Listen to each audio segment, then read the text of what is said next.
Hello मेरे प्यारे दोस्तों, कैसे हैं आप सब। आशा करती हूँ बहुत अच्छे होंगे। तो ये सुबह के बज रहे हैं 7। बेटा चला गया है स्कूल और अब मेरे सुबह से काम शुरू होंगे क्योंकि अब त्योहारों का समय शुरू हो गया है। तो मेरा ब्यूटी पार्लर है, जैसा कि आप लोग को पता है। तो मेरा ये सीज़न टाइम होता है, तो मुझे घर के साथ साथ अपने बिज़नेस को भी उतना ही समय देना पड़ता है। और इन दोनों चीज़ों को मैं कैसे मैनेज करती हूँ, घर और पार्लर दोनों को पूरा पूरा समय कैसे देती हूँ, कैसे टाइम मैनेजमेंट करती हूँ, कैसे अपने कामों को सेट करती हूँ, वो सारी चीज़ें आज आप लोगों को बताऊँगी। घर के बाजू में है मंदिर, वहाँ से बहुत ज़्यादा आवाज़ आ रही है, इसलिए ओरिजिनल आवाज़ को बंद करके मुझे वॉइस एडिट करना पड़ता है। तो ये सुबह सुबह के मेरे सबसे पहले काम है। मैं अपने पोर्च को और आंगन को अपने हाथों से साफ़ करती हूँ। रोज़ का झाड़ू लगाना, पानी डालना, साथ ही रंगोली बनाना, ये सुबह सुबह मेरा प्रतिदिन का रूटीन है। ये काम सुबह सुबह हो जाता है तो मुझे बहुत अच्छी फीलिंग आती है। अब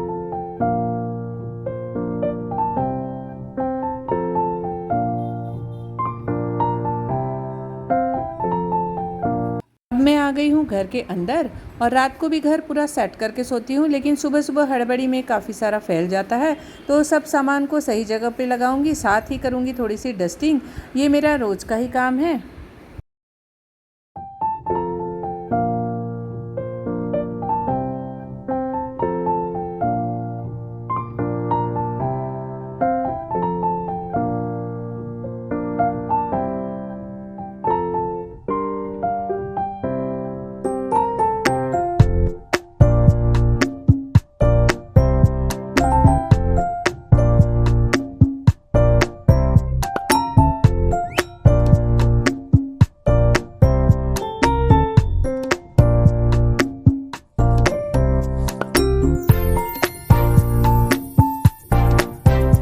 पूरे घर की अच्छी तरह डस्टिंग के बाद अब मैं भगवान जी के जो बर्तन हैं पूजा पाठ के, वो उसको साफ़ करूँगी। तो भगवान से निकले हुए जो भी पुष्प अक्षत रहते हैं उसके लिए मैं अलग से एक डस्टबिन तैयार करती हूँ और हफ्ते में एक दिन नदी पर जाकर इसे विसर्जित करके आती हूँ। गंदे डस्टबिन में इन सारी चीज़ों को नहीं डालना चाहिए। आपको भी भगवान जी के फूल पत्ती का डस्टबिन अलग बनाकर रखना चाहिए। मेरे शहर में नदी है तो मैं हफ्ते में एक दिन वहाँ जाकर इसे विसर्जित करके आती हूँ। अगर आपके पास ऐसा कुछ उपाय नहीं है तो कोई मैदान में जाकर गड्ढा खोदकर इन पुष्पों को वहीं डाल देना चाहिए, जिससे ये इधर उधर नहीं जाते। अब भगवान जी के जो भी बर्तन हैं, जहाँ तक कि पीतल और चांदी के हैं, तो उन्हें अलग अलग फॉर्म के पाउडर आते हैं, उनसे मैं अच्छी तरह से साफ़ कर देती हूँ। डीप क्लीनिंग तो मैं 2-3 दिन के अंदर करती हूँ, हर दिन नहीं करती हूँ। जब जब लगता है कि बहुत ज़्यादा काले और गंदे हो रहे हैं तब मैं डीप क्लीनिंग करती हूँ और बाकी दिन मैं विम बार से ही साफ़ करती हूँ।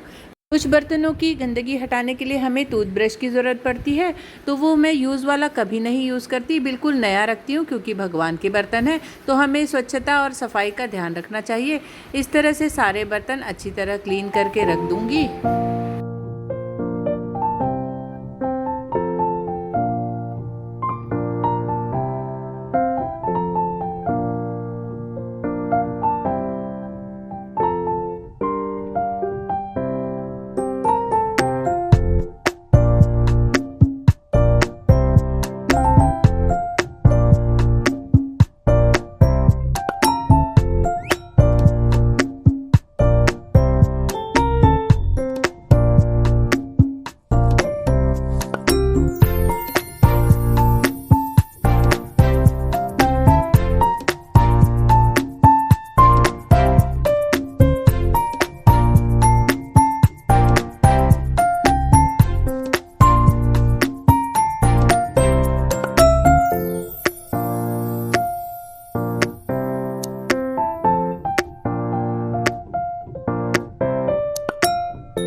सारे बर्तन बहुत ही अच्छी तरह से चमक गए हैं।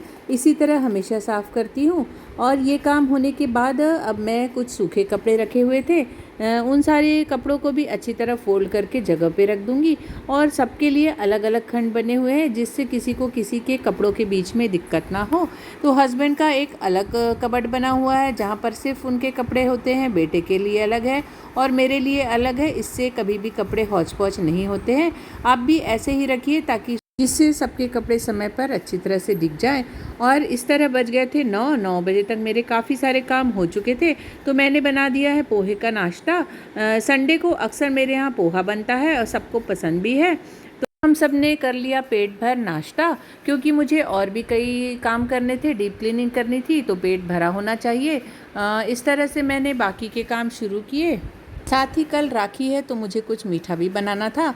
तो मेरे पास रखा था दूध, मैंने रबड़ी बनाई। अक्सर घर में रबड़ी सबको बहुत ज़्यादा पसंद आती है। तो एक तरफ मैंने दूध को अच्छी तरह खौलाने रख दिया।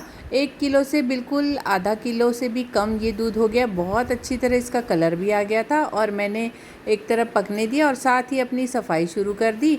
जब भी किचन में हम इस तरह ओपन डब्बे सजा कर रखते हैं तो हमें समय समय पर काफ़ी अच्छी तरह साफ़ सफाई रखनी पड़ती है, क्योंकि ये थोड़े चिपचिप से हो जाते हैं और अगर आप सफाई नहीं करेंगे तो बहुत ज़्यादा गंदे हो जाते हैं। तो इसे बीच बीच में करते रहना बहुत ज़रूरी है। और मैं अक्सर संडे को जब भी समय निकालती हूँ तो ये सारी चीज़ें कर ही लेती हूँ, क्योंकि मुझे बिल्कुल साफ़ सुथरा रखना पसंद आता है।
अगर आपके घर में भी ओपन किचन है, आजकल तो बहुत ही कॉमन हो गया है, तो किचन को हमेशा से नीट एंड क्लीन रखना बहुत ज़रूरी होता है, तभी किचन सुंदर लगता है।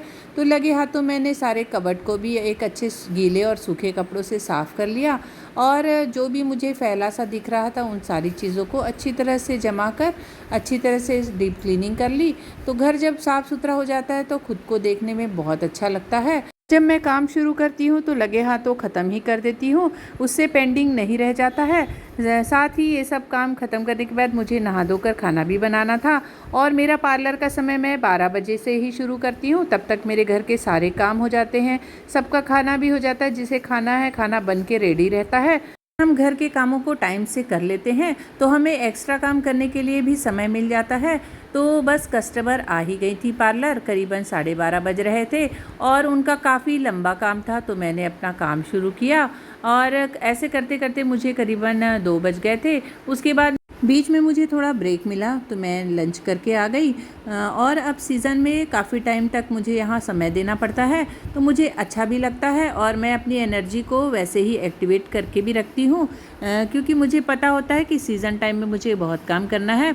और मैं जब भी फेशियल या कोई काम करती हूँ तो बिल्कुल समर्पित होकर करती हूँ और मैं चाहती हूँ कि मेरे कस्टमर बिल्कुल खुश होकर जाएँ, उनको रिज़ल्ट इतना अच्छा मिले, उनका दिन ही बन जाए। तो इस तरह मेरी रूटीन चलती रहती है, घर और पार्लर दोनों चीज़ें आराम से संभल जाती हैं। मैंने खुद ही इस चीज़ का चुनाव किया था कि मैं घर बैठकर ही कुछ ना कुछ करना चाहती हूँ और ये काम मुझे पसंद भी है और बहुत अच्छी तरह मैनेज भी हो जाता है। मुझे दिन में सोना या आराम करना बिल्कुल भी पसंद नहीं है। आराम करने के लिए रात होती है और वही काफ़ी होती है। तो इस तरह मेरी रूटीन दोनों तरफ से चलती रहती है। हेलो मेरे प्यारे दोस्तों, कैसे हैं आप सब? आशा करती हूँ बहुत अच्छे होंगे। तो आज कल है राखी और मैं अभी आ गई हूँ पार्लर और सुबह करीबन 12 बजे से मैं पार्लर में ही काम कर रही हूँ और दोपहर के 2 बजे मैं फ्री हो गई थी और उस टाइम पे मैंने थोड़ा लंच का काम निपटाया। तो सुबह से मैंने घर के सारे काम जल्दी जल्दी निपटा दिए थे, क्योंकि जब भी सीज़न होता है तो उस टाइम पे हमेशा इसी तरह का कुछ शेड्यूल रहता है। और अब शाम के बज रहे हैं 4:30 और मैं फिर पार्लर में हूँ, क्योंकि मैंने किसी को कस्टमर को समय दिया है और बस ये सिलसिला अब कितने बजे तक चलेगा पता नहीं। तो मैं घर और पार्लर दोनों को ही अच्छी तरह से मैनेज कर लेती हूँ। इस तरह से पार्लर में मुझे बज गए थे 8। उसके बाद मैंने दिया बाती शुरू की और उसके बाद खाना बनाया। तो कैसा लगा मेरा ये वीडियो? अगर वीडियो अच्छा लगता है तो लाइक एंड सब्सक्राइब ज़रूर कीजिएगा।